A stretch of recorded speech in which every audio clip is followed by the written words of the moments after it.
Donald Trump keeps teasing the idea of a third term, something that's completely unconstitutional, and now even his own party is starting to get nervous. We see this perfectly with MAGA Congressman Mike Lawler, who got asked point blank on CNN whether Trump should be allowed to run again, and let's just say he did not handle it well.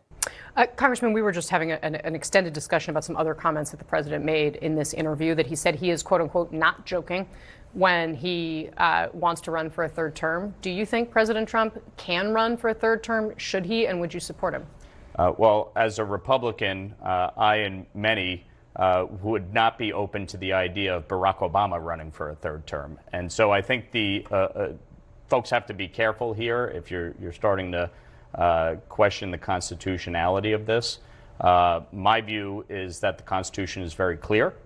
You can serve 2 terms as president, and if it was good enough for George Washington, it's good enough for everyone else. And I fundamentally believe the president was elected here to do the job. I think he's doing it well, but he needs to focus his effort and energy on this. And I think some of my Democratic colleagues need to learn to stop taking the bait on everything he says.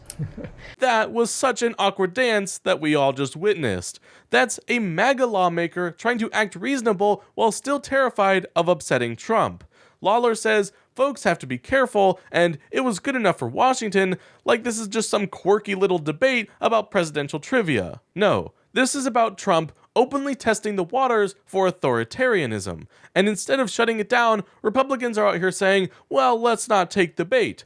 But something that we all know too well as a country is that when Trump says something super outlandish, he's most likely going to try to do it to some capacity. Whether or not it ends up working is another story. But this isn't about bait anymore. These are real threats that we need to take seriously. And while Lawler tries to pivot to blaming Democrats for focusing too much on what Trump says, the real issue is that Trump keeps saying things that are blatantly unconstitutional, and no one in his party are trying to stop him. This is not a joke. This is a political movement that is trying to see how far it can go, and the only thing stopping it is public backlash. So when a Republican says, don't take the bait, what they actually mean is, don't hold us accountable for what we're enabling.